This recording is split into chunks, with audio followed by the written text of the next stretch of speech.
Hi, I'm Elizabeth with Facebook, and I help politicians and government organizations and ministries, embassies, consulates to understand how to use Facebook to open up government. في حاجة أترجم صح؟ No?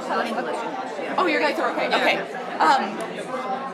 So what this all means is I'm involved in a lot of conversations where policymakers and government leaders are realizing that in the 21st century, if they're not including conversation in their leadership style, and that conversation, of course, often comes through places like Facebook or the social web, they're actually going to start to show a distinction in success between the leaders who are very good at conversation and the ones that refuse to listen.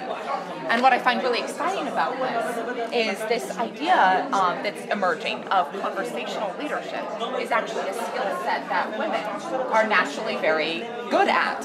Because women tend to be very good at talking and listening and engaging with other people.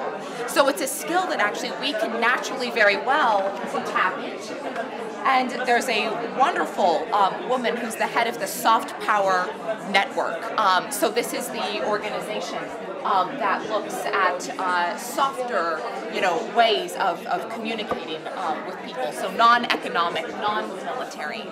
And her, I'll show this in a minute. And her thesis is basically that today, because we're entering a world where public opinion has become one of the only remaining superpowers. This is a thesis from the Nation Brand Index from Simon Anholt. He says public opinion is the only remaining superpower. So if that's the case, how do you understand what public opinion is? How do you learn from the public? How do you engage from the public? And if you do that well, you can succeed. What's also exciting about this is it doesn't matter what kind of government structure you have at the top. You can actually achieve that no matter what kind of system you're in. So whereas traditionally we always felt as though, okay, what's the distinction between elected officials listening to people and non-elected officials listening to people?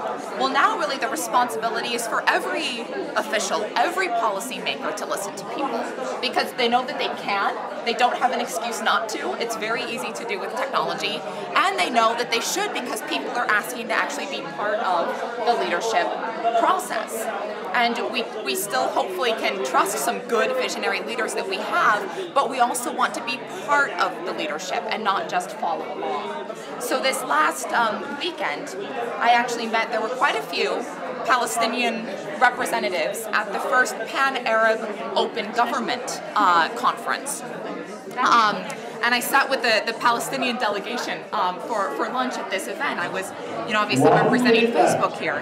And what was so exciting about this is this organization is giving out awards for entrepreneurs who are thinking about Facebook pages or applications that will help bring more conversation, more transparency, more discussion into politics and into government. And that can be anything from one of the tourism bureaus won one of the awards, all the way into cultural agencies, and then into a traffic police that was using Facebook to connect with people. So I think it's a really exciting space for us to think about, and there were a lot of forward-thinking people there, but also a lot of ways of opportunity for us to come in and reinvent what we see leadership meaning.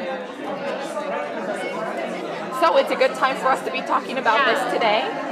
And then we'll spend some time, obviously, at my Facebook session talking about how to actually use Facebook. But that's kind of an overview. Thank you.